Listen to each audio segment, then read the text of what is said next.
Hello students, I hope you all are doing good. I'm Nitin and today I'll talk about the different transport mechanisms under the cell biology video series.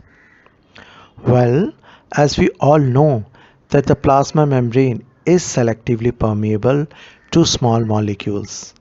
Only gases, hydrophobic molecules and small polar but uncharged molecules are able to passively diffuse across the plasma membrane.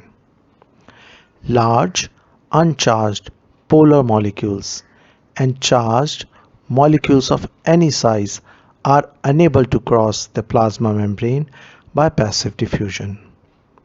The movement of these molecules across the plasma membrane requires specific transport and channel proteins. So let's first start with passive transport.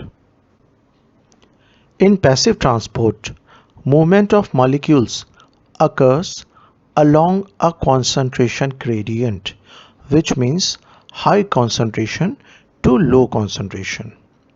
So, as the molecules are moving along the concentration gradient, so no energy is required in this process. Passive transport includes simple diffusion and facilitated diffusion.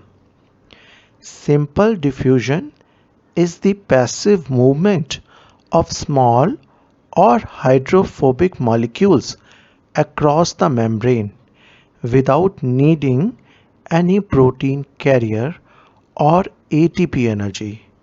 For example, the movement of gases such as carbon dioxide and oxygen across the membrane does not require any protein carrier or ATP energy.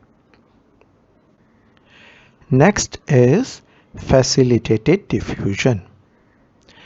It is the passive movement of molecules along the concentration gradient by utilizing specialized proteins. It is a selective process as the membrane allows only selective molecules and ions to pass through it. It allows polar and charged molecules such as carbohydrates, amino acids, and ions to cross the plasma membrane. There are two classes of proteins. The first one is carrier protein and the second is channel proteins, which are utilized in facilitated diffusion. First, let's discuss with carrier protein. Carrier protein binds with specific molecules to be transported on one side of the membrane and undergoes a conformational change for the passage of molecules.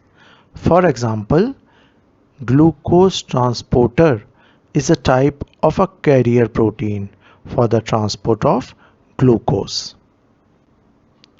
The glucose transporters function by alternating between two conformational states.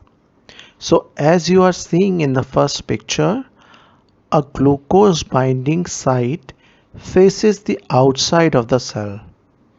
After that, the binding of glucose to this exterior site induces a conformational change in the transporter such that the glucose binding site now faces the interior of the cell.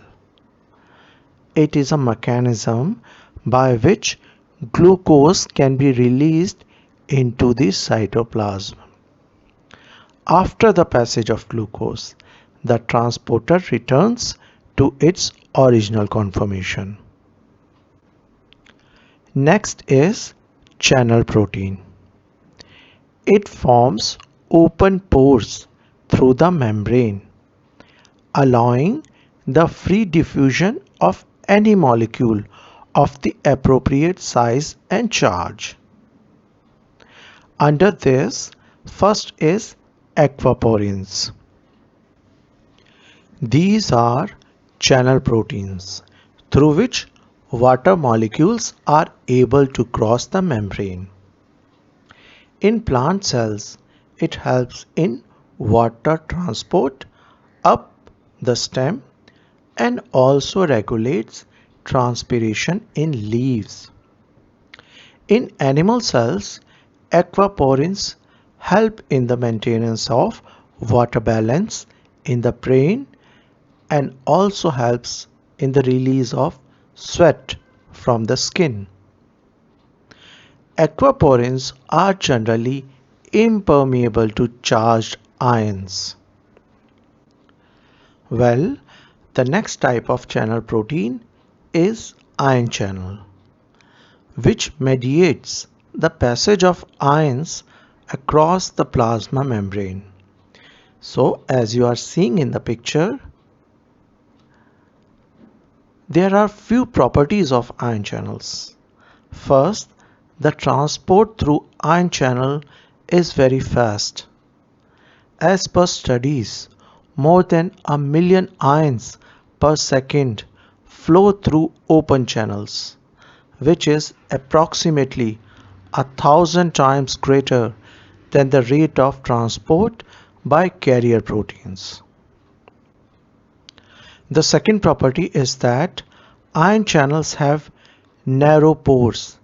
Therefore, they are very specific and allow the passage of appropriate size and charged ions. The third property is that they are not permanently open. The ion channels are under the regulation of a gate which will only open when the specific stimulus is provided. That's all for this session. In the next session, we will study the voltage gated channels and active transport mechanisms.